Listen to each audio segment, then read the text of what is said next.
Hi to all, एक बार फिर से आप सबका स्वागत है आज के इस बर्निंग सेशन के अंदर। और आज हम लोग बात करने वाले हैं चीफ जस्टिस ऑफ इंडिया के बारे में। ये जो आपका सेशन है, इस सेशन के अंदर हम लोग देखेंगे कि तीन वो कौन से इंपॉर्टेंट जजमेंट्स हैं जो कि डी वाई चंद्रचूड़ जी के द्वारा दिए गए थे, लेकिन अब उसके अंदर कुछ बदलाव कर दिए गए हैं by the new chief justice of India. Chief justice of India जो है, आप सबको पता है कि इनके पास में काफी सारी पावर्स होती हैं, लेकिन क्या था और क्या हुआ है उन सबको डिस्कस करेंगे यहाँ पे। तो सेशन को एक बार इसे शेयर कर दीजिएगा अपने फ्रेंड्स के साथ में भी। और आइए जरा चलते हैं यहाँ पर, देखते हैं कि क्या क्या चीजें हैं।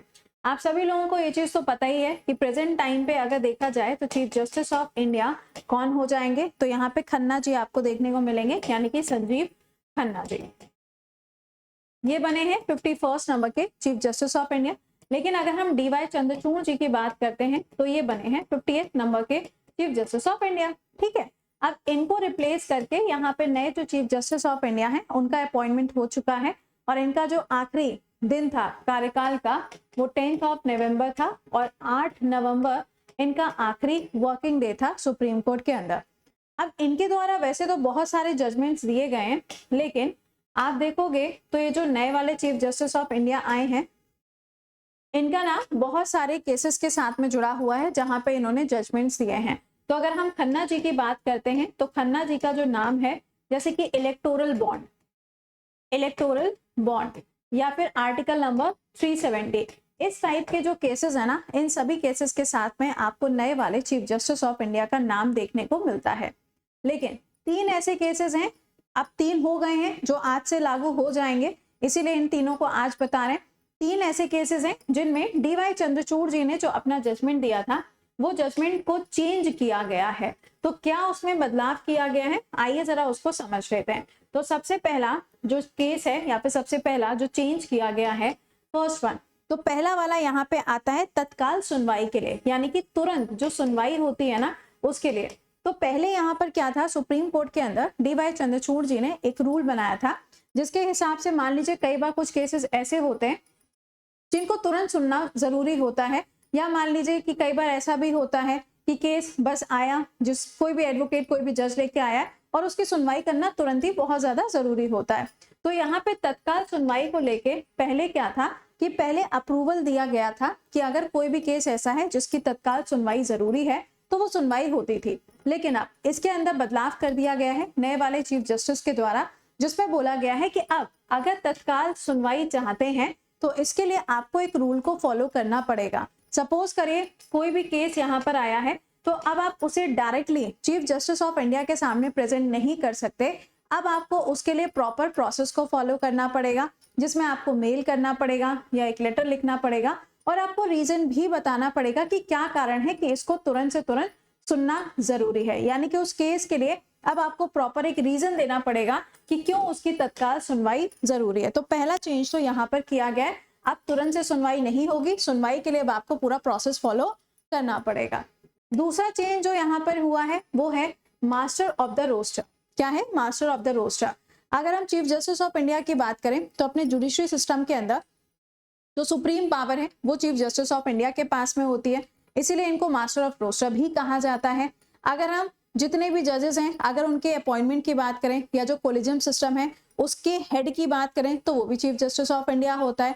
तो यहाँ पर बोला गया है, ध्यान से सुनिएगा, कि मास्टर ऑफ रोस्टर पहले भी अगर देखा जाए तो कोई बहुत बड़ा चेंज नहीं था, लेकिन अब यहाँ पे बोला गया है सेकेंड वाले के अंदर, जो सेकेंड वाला चेंज है, पहले कहा गया था कि चीफ जस्टिस ऑफ इंडिया जो होंगे इनके पास में स्मूथ फंक्शनिंग का पूरा राइट होगा, लेकिन अगर कभी भी किसी चीज को चेंज करने का मुद्दा आता है तो वो चेंज कर सकते हैं। ठीक है, बट 2018 में भी ये बात बोली गई थी कि मास्टर ऑफ रोस्टर कौन होंगे, चीफ जस्टिस ऑफ इंडिया होंगे। और एक बार फिर से जो नए वाले चीफ जस्टिस ऑफ इंडिया आए हैं उन्होंने भी बोला है कि मास्टर ऑफ द रोस्टर कौन होंगे, चीफ जस्टिस ऑफ इंडिया होंगे, यानी कि कौन हो जाएंगे, खन्ना साहब हो जाएंगे।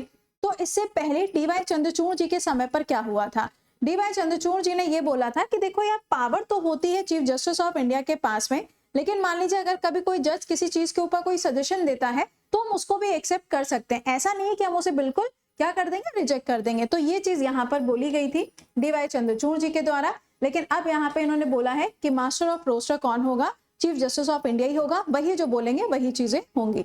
तीसरा जो आज से लागू हो जाएगा, अब उसके बारे में जान लेते हैं। थर्ड वाला जो चेंज आपको देखने को मिलेगा वो भी जुड़ा हुआ है again supreme court of India के साथ में, और ये तीसरा वाला जो जुड़ा है ये भी है किसके ऊपर, केसेस की जो सुनवाई होती है उसके ऊपर कुछ बदलाव किए गए। आइए तीसरा वाला चेंज जो है उसके बारे में बात कर लेते हैं। अब एक नया सर्कुलर जारी किया गया। क्या हुआ है, एक नया सर्कुलर जारी किया गया जो आज ही यानी कि मंडे से इसको लागू कर दिया जाएगा। पहले क्या होता था कि जो भी केस की सुनवाई करनी है तो उसकी लिस्टिंग की जाती है, पूरी एक लिस्ट बनाई जाती है कि कौन से दिन पे कौन से टाइप के जो केसेस हैं उनको सुना जाएगा। तो यहाँ पे जो नया वाला सर्कुलर आया है उसके हिसाब से बोला गया है कि आप सुप्रीम कोर्ट के अंदर वेडनेसडे और थर्सडे को, ध्यान से सुनिएगा, वेडनेसडे और थर्सडे को जो रेगुलर केसेस होते हैं उनकी लिस्टिंग नहीं की जाएगी। पहला पॉइंट ये बोला गया। दूसरा बोला गया कि अगर कोई भी नया केस आएगा, कोई भी अगर न्यू केस आता है तो उसकी लिस्टिंग मंडे और फ्राइडे को की जाएगी, बाकी किसी दिन पे नया वाला जो केस है उसको लिस्ट नहीं किया जाएगा, मतलब उसके ऊपर सुनवाई नहीं होगी। तीसरा पॉइंट इसी के अंदर बोला गया है कि जितने भी स्पेशल बेंचेस होते हैं, अब भाई स्पेशल बेंच तो बनाई इसीलिए जाती है कि जल्दी से जल्दी केस सुना जाए और उसका निर्णय दिया जाए। तो इसमें बोला गया है कि जो स्पेशल बेंचेस बनाई जाती हैं, अगर इनके केसेस की सुनने की बात आती है तो लंच टाइम के बाद में इनके जो केसेस हैं उनके ऊपर सुनवाई की जा सकती है। लेकिन यहाँ पर पहले ये होता था कि भाई प्रायोरिटी बेसिस पे है तो वो केस तुरंत से डील किया जाता था, बट इसमें बोला गया है कि अगर कोई भी रेगुलर केस है तो वो वेडनेसडे और थर्सडे के इंक्लूड नहीं किया जाएगा। नए केसेस जो हैं वो मंडे और फ्राइडे को आपको देखने को मिलेंगे। तो ये एक नया सर्कुलर जारी हो चुका है जो आज से ही लागू हो जाएगा। लेकिन इन सभी चीजों के बीच में मेरा सवाल आपसे एक ही है, चीफ जस्टिस ऑफ इंडिया यानी कि जुडिशरी सिस्टम वाला चैप्टर तो आपके लिए इंपॉर्टेंट हो ही गया है, बट आप मुझे ये बताइएगा कि यहाँ पे कोर्ट ऑफ रिकॉर्ड कौन से आर्टिकल में लिखा है, पहला सवाल। दूसरा सवाल आपके लिए ये है कि जो सैलरीज ऑफ जजेस होती हैं ये कौन से आर्टिकल में होती हैं, और तीसरा सवाल आपके लिए ये है कि और कौन कौन से ऐसे केसेस हैं जिनके साथ में खन्ना जी का नाम जुड़ा हुआ है या फिर 51st chief justice of India का नाम जुड़ा हुआ है। मैंने आपको दो केसेस इंपॉर्टेंट बताए, एक तो इलेक्टोरल बॉन्ड और दूसरा है आर्टिकल 370, बट बाकी कौन से वो आप कमेंट में आंसर करिएगा। ओके, तो चलिए मुलाकात करेंगे आपसे कल सुबह 7 बजे। टिल देन खुश रहिए, मुस्कुराते रहिए, keep learning, keep revising, bye bye and take care to all.